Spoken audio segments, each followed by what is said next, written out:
Much love and appreciation, family. So, for all of the brand new men's and women's shirts that you see and the limited edition sneakers that you see here, please visit the comment and or the description below the video. Thank you.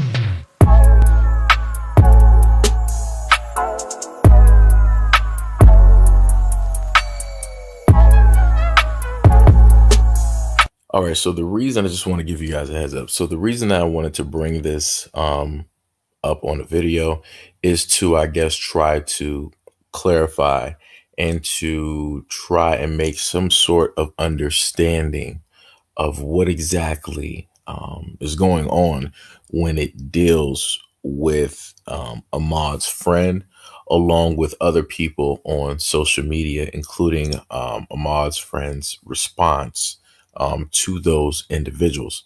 So what I'm going to do here is that I'm going to play the interview for you in full without, any type of cuts, so that you can get an understanding of what it is that he's saying or whatever your perception may be. And then I'm going to go over into the response that he gave on social media and also why he gave that response. So let's get to the video. There's a black male running down the street. Satilla, where at Satilla Shores? I don't know what street we're on. Stop right there. That's the voice of former district attorney investigator Greg McMichael, suspecting 25-year-old Ahmaud Arbery was burglarizing houses under construction at 1:08 p.m. in this Brunswick neighborhood. According to the police report, McMichael called for his son Travis, who grabbed his shotgun because they didn't know if the male was armed or not. I just need to know what he was doing wrong. Was he just on the premises and not supposed to be? He's been caught on the camera a bunch before at night. Kind of an ongoing thing out here. Police say McMichael then armed himself with his .357 handgun. He and his son followed Arbery, who was running for 2 blocks. Before the report states, McMichael shouted, "Stop, stop, we want to talk to you." They pulled up next to Arbery, and police say the former investigator's son exited the truck with a shotgun. McMichael told police Arbery then violently attacked his son, and the 2 men started fighting over the shotgun. Travis McMichael fired 2 shots, killing Arbery at the spot of this memorial. Police say the McMichaels rolled Arbery over to see if he had a weapon, and no weapon was found. Arbery's former football coach suspects it was a case of mistaken identity. People are known for jogging that area all the time, and people know Ahmaud jogs the area. Like, he would stop. And sometimes he was in the middle of his workout, and he'll just play like basketball with the younger kids. He'll sit right out there in the street and just kind of shoot hoops with the kids. And then, at the end of the game, he'll just go back to jogging. That's the kind of person he was. Everybody knew him for exercise. Arbery's best friend says the community deserves to know the truth.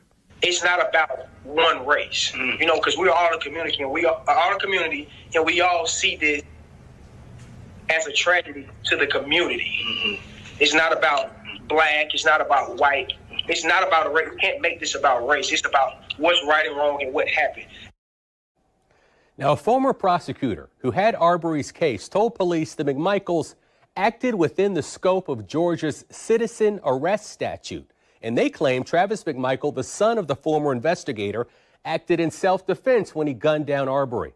Arbery's family now has hired civil rights attorney Lee Merritt, who hasn't returned my phone calls yet, and they've created a Facebook page called I Run with Ahmaud. All right, now this is the response that Ahmaud's friend gave on social media when it came to the criticism of the response that he gave to the news outlet. And I also want to make people aware that Ahmaud's friend said this before everything took place as we've already seen it unfold, meaning both McMichael's senior and the son, along with the person who was trailing Ahmaud, were both captured and are now being prosecuted. So also please note this took place before all of these things happened, and the media decided to put out or play this clip at this point in time. So his response goes as stated. With all due respect to whoever this may concern, I truly appreciate you shedding light through the tragedy of Ahmaud's story, but I would like to clear some things up. The questions that was asked of me by Jack's news reporter when being interviewed last week, April 30th, 2020, before this video, quote, "How has this affected the Black community?" I answered as followed in a statement above. They were trying to make this about just the African Americans here when this has affected our entire community as a whole, not just the African Americans. They have now posted this interview with this video that was released yesterday, as if they interviewed me after this video was released. Here is the attachment to the original article. God bless and much respect to you and all. Thank you for sharing, Ahmaud, as I said before.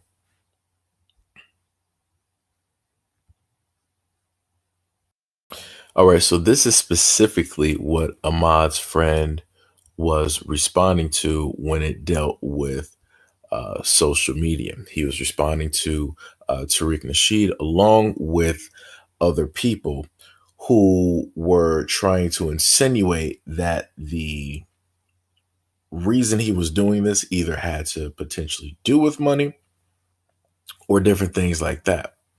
Now, the thing that I'm going to state here is that I understand exactly, how he feels. He's going through the loss of, a friend, of a loved one at this, this moment in time.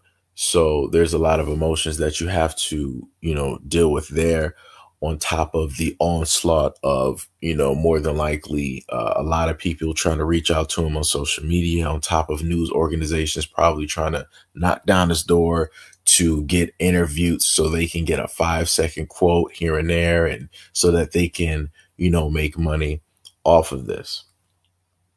And I will say this, Tariq usually questions a lot of things because as Black people, we need to question certain things, because a lot of times whenever families happen to get the quote unquote justice, or what is told to us as justice, they happen to get, some money due to everything that took place. And and this is only my understanding, I'm not saying this is for every single case out there. Again, I'm only talking about from the things that I've looked into and that I understand. So from my understanding and from what I'm able to see, take note of every single mother and father who has lost a son or a daughter or a loved one by way of police. And notice how you don't see any of them after, let's say, that settlement comes and they get that money. Notice how you don't see any of them coming together out loud into the public, forming some type of union or a watchdog group that is continuously in the eye of the media, and that continuously shines a light, and that continuously shows up to each and every funeral or each and every moment or protest when these things take place. Notice that. Notice the absence of all of those families that we have seen over the last, 10 years. And that's just that short amount of time that this has been taking place. So because of that, and also due to the fact of how everything was going with the Botham John case, and how the judge reacted, where she hugged a killer, and where the brother came out and he hugged and said he forgave a killer, and then the father came out and said, like, one day he would like to be friends with Amber Geiger. All of these Black individuals literally forgave, put a spotlight out, put a call out to all of the white supremacists out there and told them, like, hey, no matter what you do to our people, we will always love you. We will always forgive you. This is the reason that Tariq is questioning this young brother. This is the reason that Tariq is questioning Lee Merritt and other people who are involved, because of the things that we have seen here, and that a lot of times these people always end up saying that we forgive the person who took our loved one away from us. All right, so now I put it like this.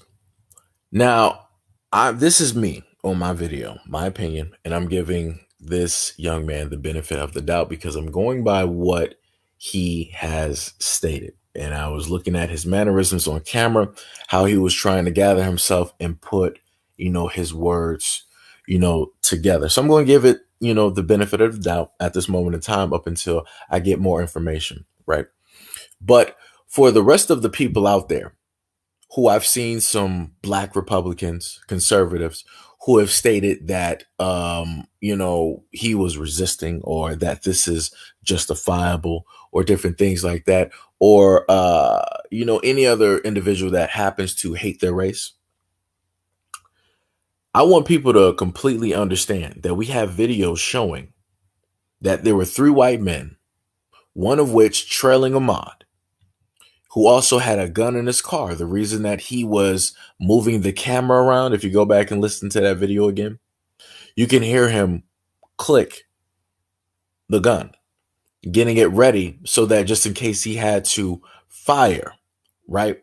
This is why he was, moving around, fidgeting. That was one. Then the other 2 were directly in front of him. So they automatically knew the road in which he was running. And they cut him off to make sure that even if he did run, there were 3 guns and somebody was going to be able to shoot him.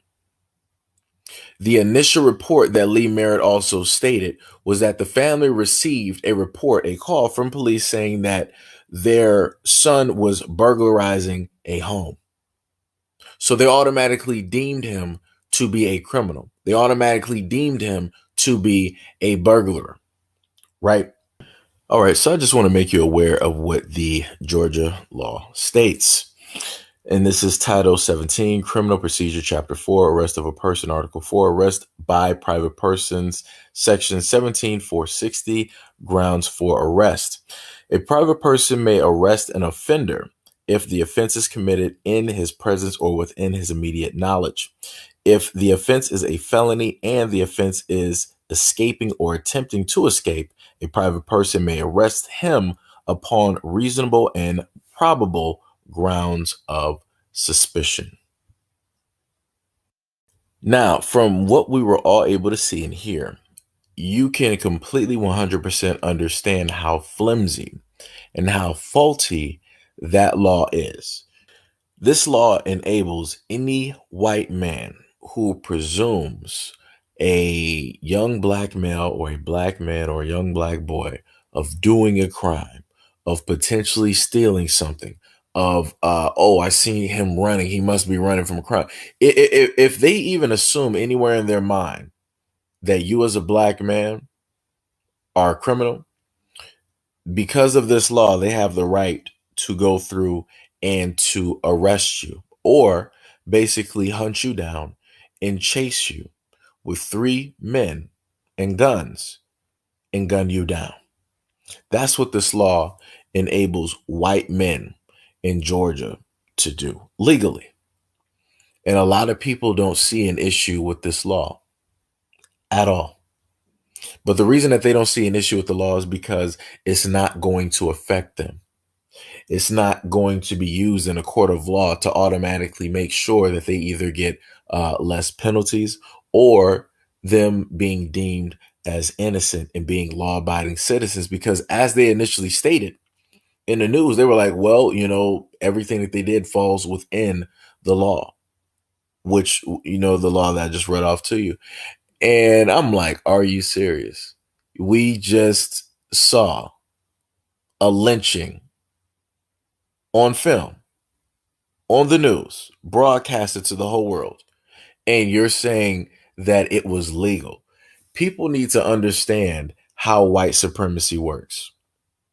And they just showed you directly in front of your face. You heard exactly everything that they said. You seen how every single person who was going to touch the case recused themselves of the case because of either they were friends or they might be close to the McMichaels. But I'm going to go to a further extent, it's not due to the fact that they dropped it because of that. They dropped it because they're on code. They dropped it due to the fact that they believe in white supremacy and they believe in trying to do anything possible to secure the power for their race for as long as possible. And they also did this to further send out a message to anybody else who has the same beliefs as them, as we're out here. This is what we're doing.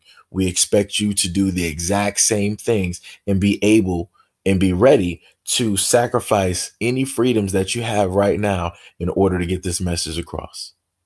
And that's exactly what the McMichaels and their neighbor did in order to send that message out to all the rest of them. This is what white supremacy is.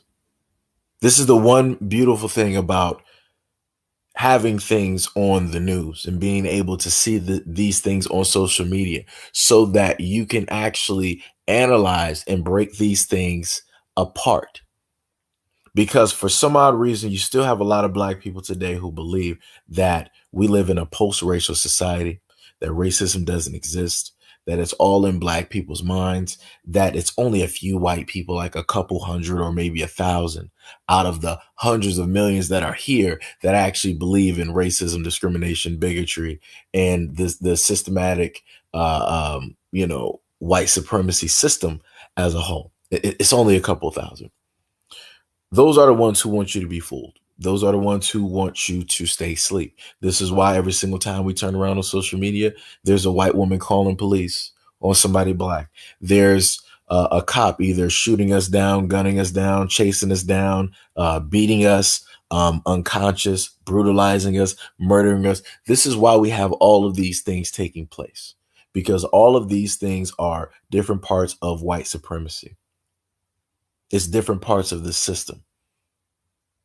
They're all a part of the exact same corruption.